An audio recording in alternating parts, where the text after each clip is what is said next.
Hello, hi. Welcome to your favorite Makoti podcast, Makoti Unveiled. I'm your host, the resident Makoti Siyateu. Welcome back and thank you so much for joining us. Today we have, okay, let me sit properly because I remember my name is Siya, ne?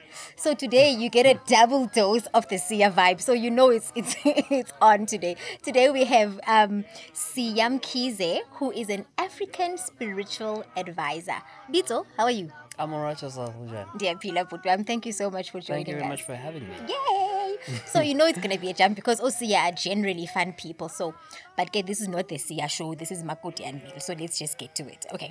So today we are speaking about polyandry. Internally, let's ask this gentleman next to me to explain. But what is polyandry? So, polyandry is the opposite of polygamy. So, polygamy is where one man would have multiple wives.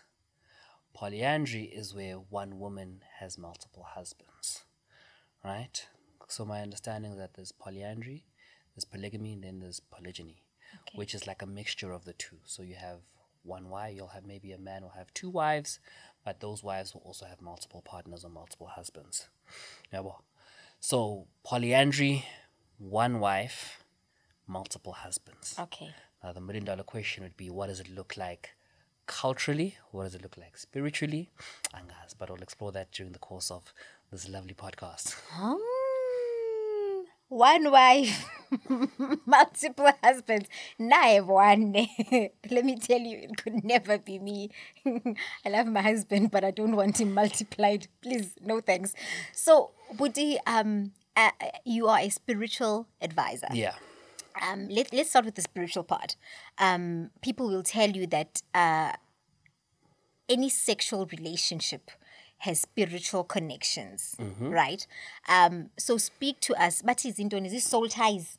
Speak to speak to us about that in the context of polyandry. Okay, so the spiritual considerations when it comes to polyandry and intimacy is, if we're going to talk about, let's talk about sex and intimacy and spirituality as a concept in general. Yeah. So the act of intimacy, there is no spiritual barrier between the two of you. The reason why sex is called intimacy is that is as close as you can get to a particular person.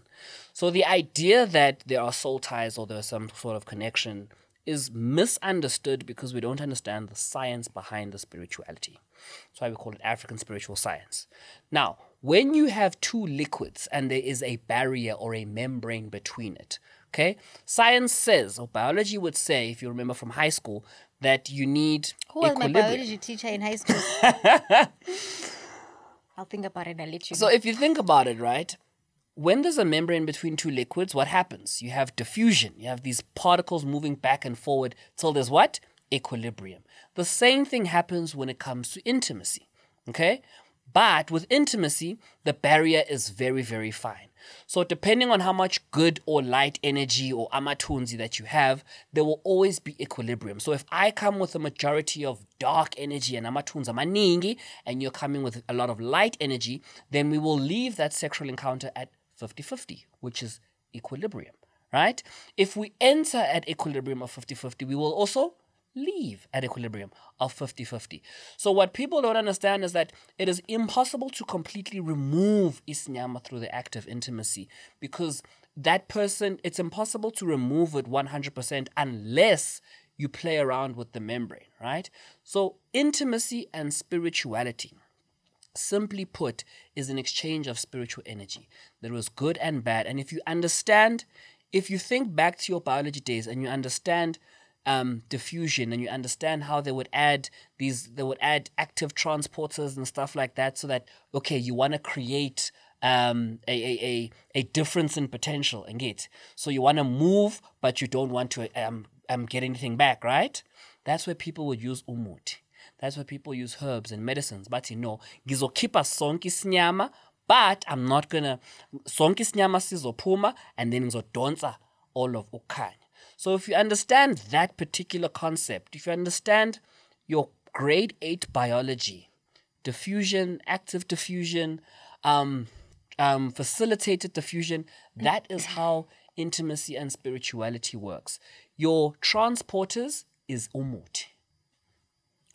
I feel like this is question one, and you went straight to the deep end. Like we just went we went for the jugular. Like, okay, let's take it back a notch. Are you for or against polyandry? Neither. That's Okay. not my job. Okay. My job is to give you all the considerations, whether you are for or against it. I think that's what a good spiritual advisor does. Okay. Is I give you the options and I give you all that you should consider should you decide to go the route of polyandry. The same way I give you all to consider should you decide to go polygamy. I am not here. I do not chase belief. I don't believe in trying to make people believe. I think everybody should be given enough information to understand, and once you understand, you can tolerate and respect, and we're all intelligent human beings with agency, and you can use your own, you can take that information that Siyabonga has given and form your own opinion. I think we spend far too much time with spirituality or conversations on spirituality and belief, telling people what to think or telling people what to feel, when we should just tell them the considerations and let them make their own decisions. Now, when it comes to polyandry, there's this big conversation. Why would a woman want multiple husbands? What is the difference between that and polygamy? I mean, a man would say, he wants multiple wives for whatever reason. Maybe he really just likes girls and he just doesn't want one at a time. He doesn't believe in monogamy. Or maybe he's going to tell you that he wants to, it's his bloodline. His focus is on his bloodline and all of that jazz. So why is then this big conversation about polygamy? Okay. I mean, sorry, polyandry. All right. Here is the most fundamental spiritual consideration when it comes to polyandry. Remember, with polygamy, as a man, when I marry you or you marry, we get married, right? You will become a member of umndeni wakamkhize. Yes. Iy'nkomo ziphuma esibayeni sikaMkhize, zingene esibayeni sakini, uyakhishwa. Right? You are released and then you are brought into our family. Uthelwa ngenyongo.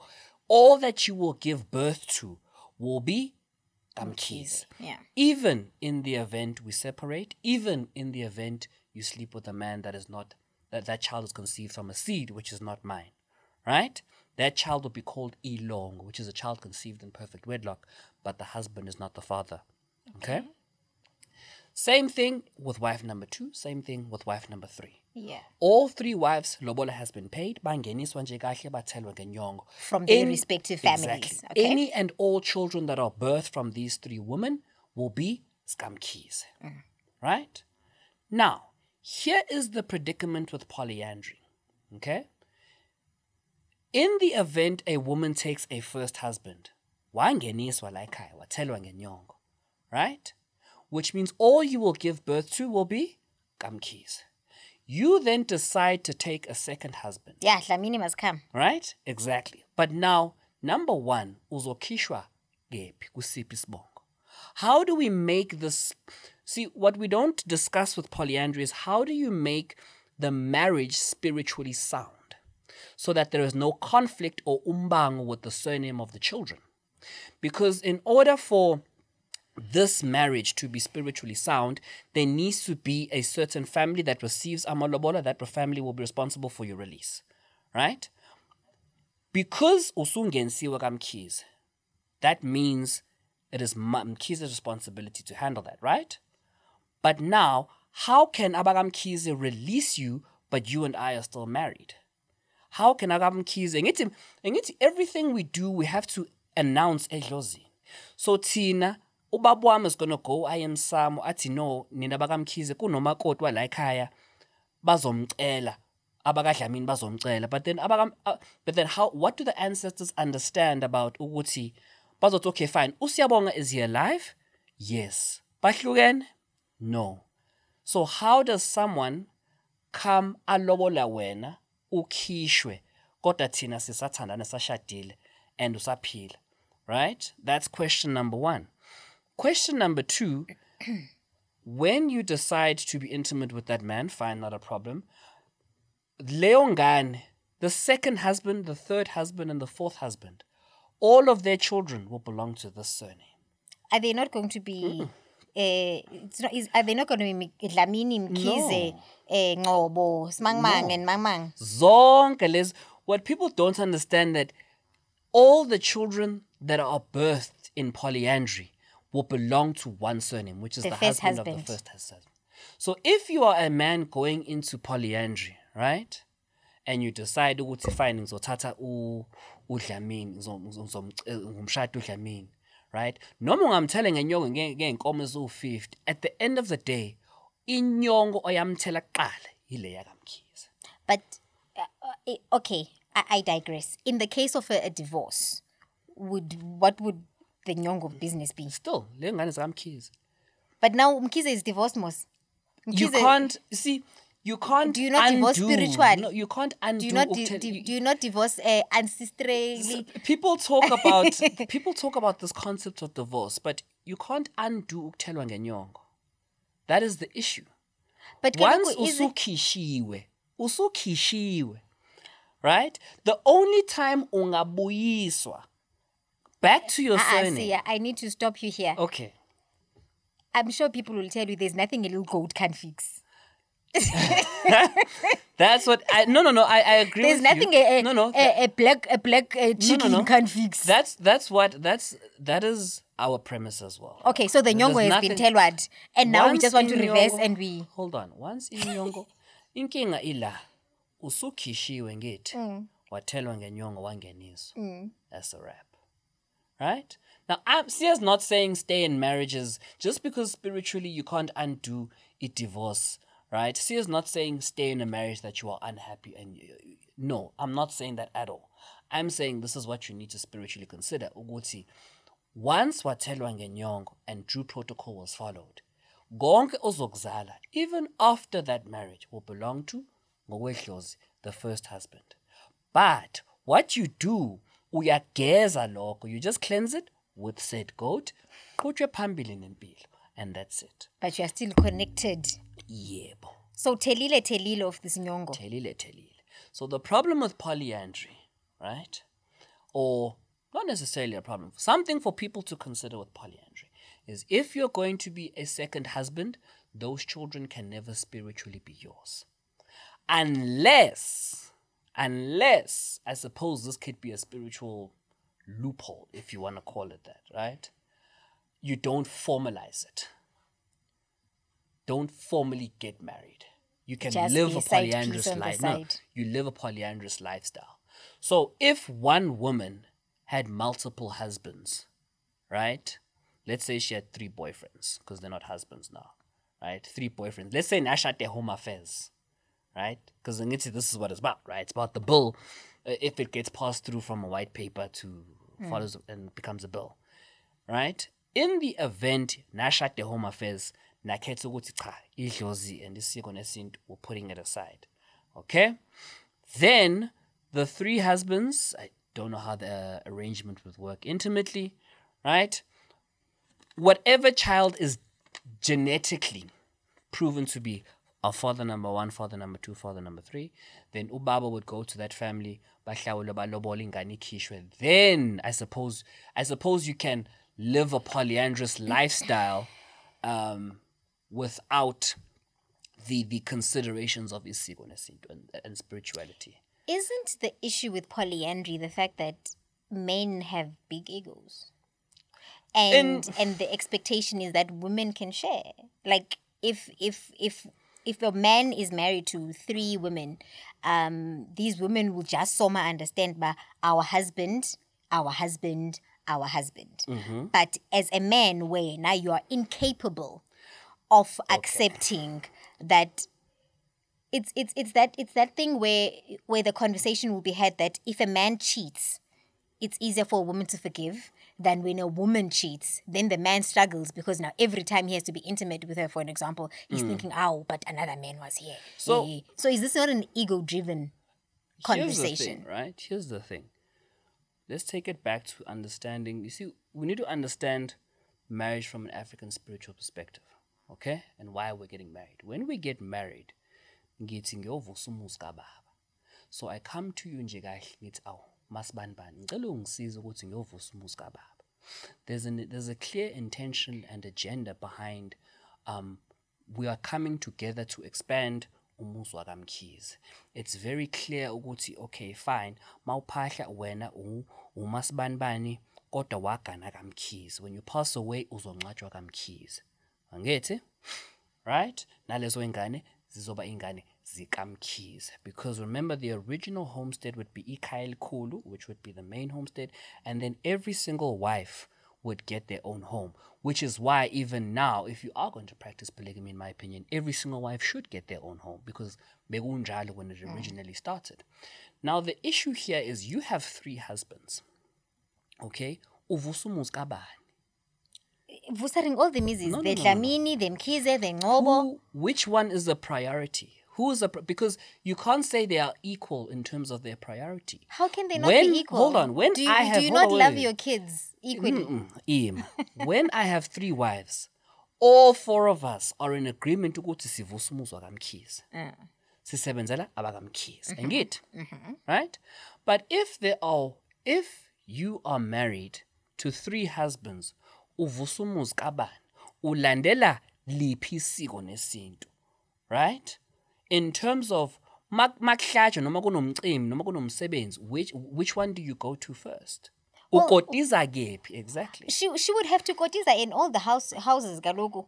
KwaMkhize, kwaNgcobo, kwaDlamini. Surely Mkhize noNgcobo noDlamini are not going to have a big deal all on the same day. So ngoDecember makunemcimbi owu4, uyakotiza la week 1, uyakotiza 2 week 1, uyakotiza 3 week 1, uyakotiza la week 1. Right.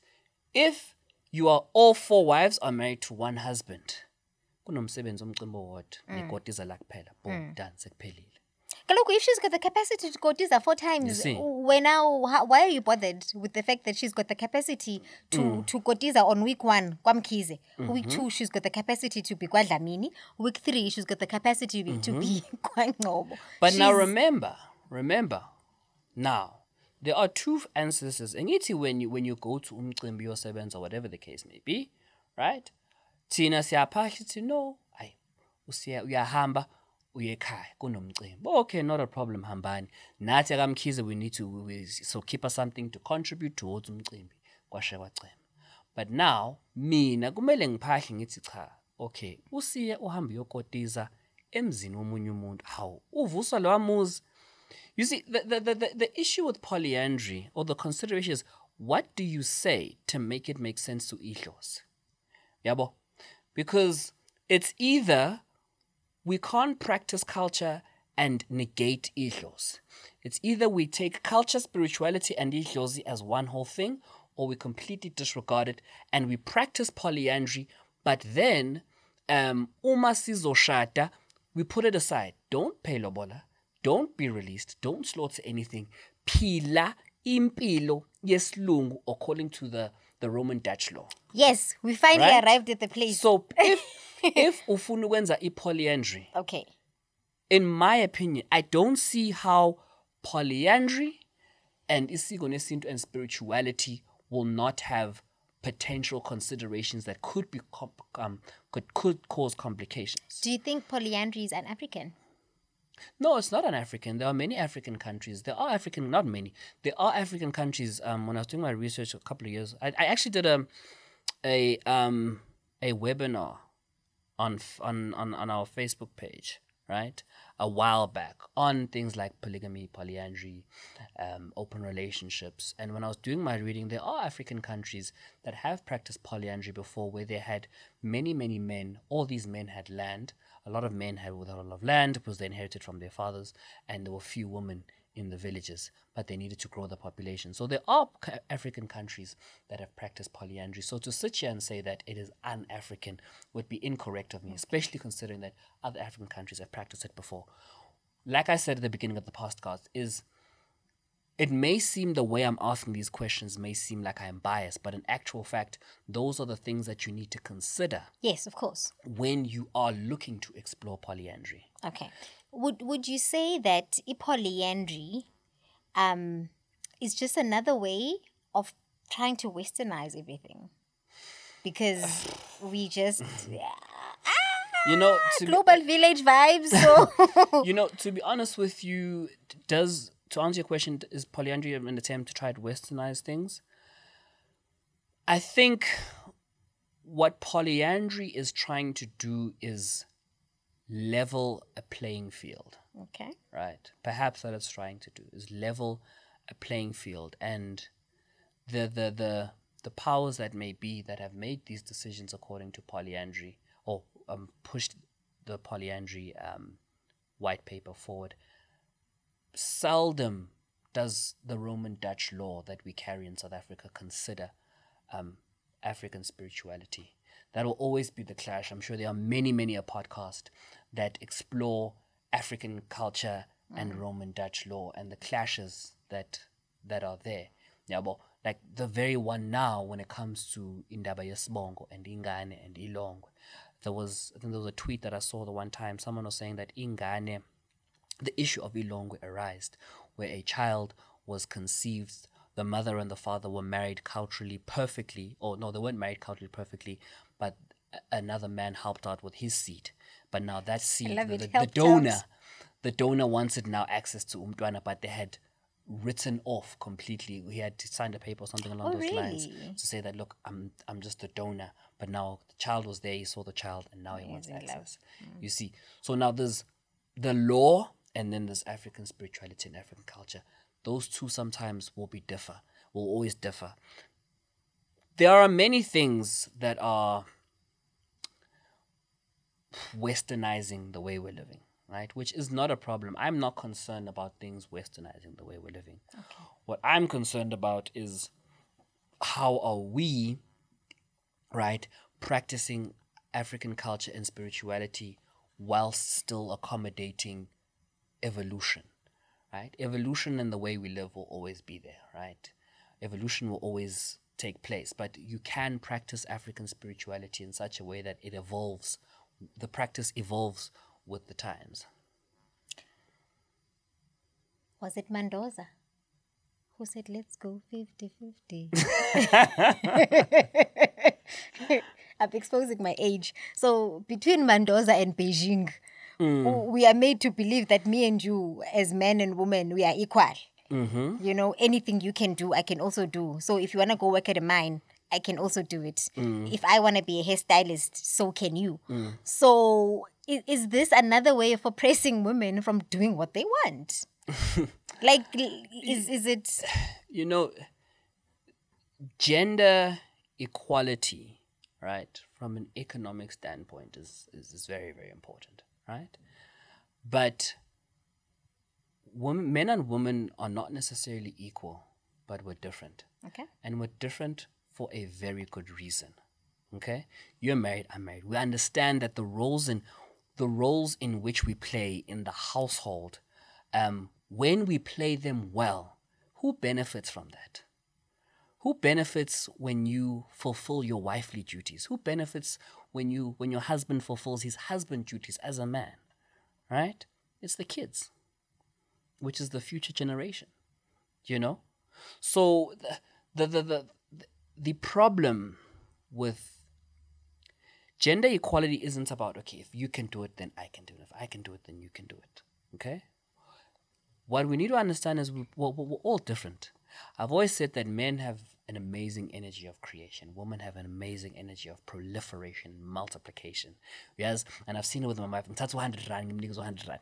And I'm like, how did you do all of that with just 100 rand? Baby girl will make it. Did you see what I'm saying? It's like 100 rand, mama. How did you do it? How did you do it? You on the other hand. But me, and I'm like, you see what I'm saying?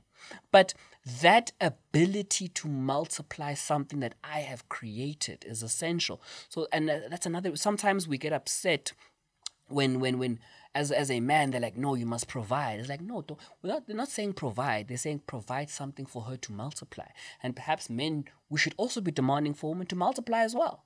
I mean, it's good and all to provide, but I can't provide in abundance if you're not also taking what I've given you and multiplying it. You see? So I think we sometimes men get upset when they say, no, why must I provide? Why must I provide? Yes, you must provide. That is your duty. That is your job. And there is no better time as a man. You feel good when you provide. You feel good when you niggas 100 rand and she's turned it into groceries for 1,000 rand. You feel even better when you've given her 1,000 rand and she's turned it into something worth 10,000 rand. Yeah, but she feels good because there's something to work with. You feel good because you're seeing how this woman is amazing. How did she multiply it? You're in awe. She's also in awe. You know what? I see you struggling, but you're trying. You see what I'm saying? Both are different. They're not equal. If we are equal, then we're both doing 50-50. I have never met a couple where 50-50 akasebenzi. Akasebenzi u-50-50. Asiyeke lento yokuthi no 50-50. U-50-50 awusebenzi because asifani. 100 uyasebenza. Meaning uzoba 100%. No, high five. I can't hold it in anymore. Thank you. Awusebenzi. Okay, there's no 50-50 in marriage, guys. guys. We can't 50-50 this problem. There's certain responsibilities are 100% mine. Certain responsibilities are 100% yours. But also even our skill set. Thank you. Even our skill set, even the way we think, it doesn't allow 50-50. And this is stop starting a different conversation. She's starting a different conversation about 50-50. Okay, but yes, we digress. We digress. Okay, explain to our viewers at home, about the bill, the marriage bill. Explain what the implications can be. The implications of the marriage bill, in my opinion, from a professional point of view, as an African spiritual advisor, is there are going to be more people exploring it. People are going to have multiple husbands, and my job is I'm never on the side of men. I'm not on the side of women. I'm always on the side of children. Because ingane inaqala, and ingane needs someone to think of their spirituality in the long run. So my only concern when it comes to the bill is what I've said at the beginning of this podcast. What is the lineage? What is the history of these children? When they say ukuthi ngekhaya, where are they going? When they say ukuthi ngwaka Mkhize, ngwaka Dlamini, ngwaka Ndlovu, ngwaka Mthembu. Right? What does it mean to them? Babiza bani mabephahla, where they're going to get the spiritual nourishment that they require from Siyabonga. So the problem that I don't think the bill addresses is the issue of the children. That is my only concern. I'm not concerned about what adults do. Adults are going to do what adults do anyway, bill or no bill. Right? Kunabantu that are living polyandrous relationships right now. Ukuthi, do some men know about it? Different story. So is your concern that there's a woman, let's say ngowakwa Mthethwa, whatever. Ngowakwa Mthethwa. She's married to Mkhize. She's also married to a Dlamini. Shall we playing with your surnames, guys? As kids, no offense. We're not taking personal jabs. Yeah, no. If we know you and it's your surname, it's purely coincidence. So there's a lady who's from the Mthethwa family. She marries Mkhize. She then also marries Ngcobo. She also then marries a Dlamini. Yeah. Right. If she so you say if she when she has children with the first husband, Mkhize, all the children, regardless of who the daddy is, become Mkhize children. So, am I following assuming you? that they follow cultural protocol. Yes. So let's say they get married and the nyongo is telwad, the lobola is kishwad, and all of those things have been done. So culturally or spiritually, the children belong, for lack of a better word, or of Mkhize children, right? So is your concern that there's the Mkhize ancestors and then the Ngcobo, the Dlamini, and then Tonton? Is that your concern? My primary concern is what happens to the children of the other husbands.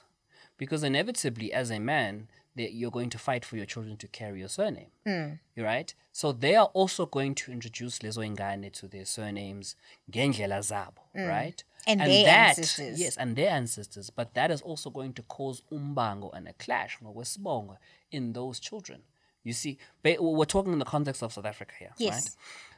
That is my primary concern, is what is going to... And I don't think they've addressed this, really, when generating that bill. That what is going to happen to the surname and the lineage of the children of husband number 2, husband number 3, and husband number 4? Because currently with polygamy, it doesn't matter noba ungu-wife number ngaphi, okusalayo, All of them. all of them are Mkhize. Exactly. There's no confusion.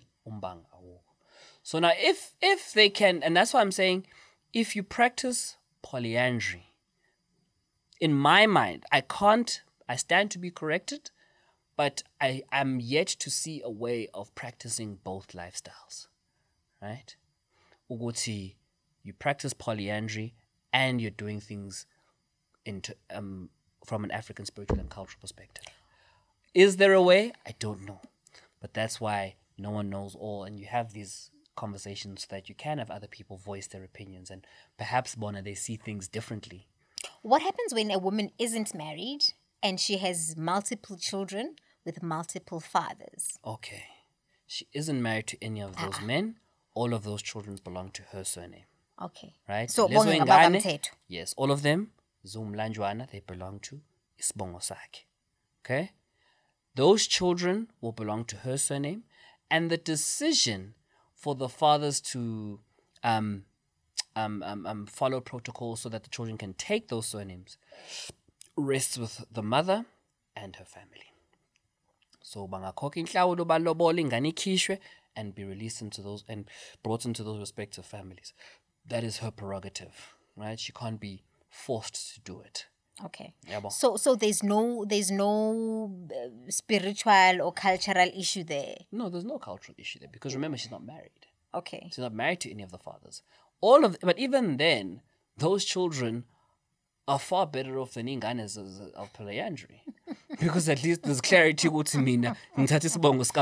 Even if one woman has 5 baby daddies, right? But they're in a far better position than a woman who's married 3 men and when you're from father number 3 or father number 2, they're in a much better position. Also, there's nothing wrong with taking Siyabonga Mkhize. I think a lot of men, on a side note, there are a lot of men that would be far better off if they just stuck with their mother's surname and didn't forcefully take their father's surname. But that's a conversation for another day. I don't want to digress too much. Betunana, what are we going to do with this thing? Polyandry, what are we... Oh... I don't know. I don't know. It's very rare that I have nothing to say. It's very rare. I have an opinion about anything and everything. It's very rare that I don't have anything to say because it's such a complex issue. And there are quite a lot of considerations that the people involved really need to, delve into before. I don't think it's complicated. Right? Really? I don't think it's complicated. As you get older, what is the one thing anybody wants in life? It's peace. When you get older, all you want is peace. You want less noise. You want more money. You want to be able to do what you want. Why? Because those things afford you peace. Money gives you convenience. Convenience gives you peace, right? You have a car. That's peace of mind, right? You want peace. You don't want to live in a loud neighborhood. Why? Because you want peace, okay? You just need to decide, Uguti, what do you know and what do you not know? We know how polygamy works and we know how we can make it work, right? There is protocol that can make it work. We know how monogamy works and we know how we can make it work. And in the event there's infidelity, there's protocols for that. But polyandry, very, very brand new. And I think polyandry comes, like you're saying, multiple considerations equals what? Multiple stresses. But what if she loves all these guys? Then reduce the stresses. Reduce the stresses and reduce the If you love all the men, then you need to also think about the children. So if, for instance, she's like, I want to marry all 3 of them in the courts of law, but I'm not going to have any children with them, then that's where I'm like, hey, live your best life, right? But as soon as there's children involved, then I get concerned because those children, when they are grown adults, end up with me and they come to see me, right? So I always say to myself, these are people that our company, we try to put ourselves out of business when it comes to that. We're trying to put ourselves out of business by giving the information so that your son never has to end up. If I educate you well enough, your son will never end up in front of my son, right? Polyandry, chances are your son will end up in front of my son. which is what I don't want to happen. Buti, ndiyabulela. Thank you so much. Enkosi kakhulu. Bonga mina. Hey sana. Yabona amaXhosa babathi hey sana.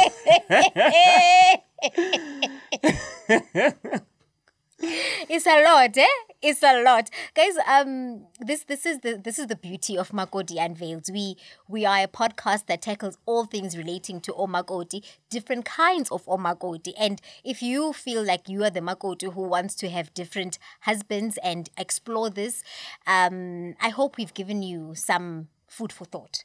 So thank you very much to our guest, Mr. Siyabonga Mkhize. Buti, enkosi so much for joining us, and thank you to you for joining us and yeah, man, just sticking around to listen to this awesome conversation. Until next time, on the next episode of Makoti Unveiled, bye-bye, Stando.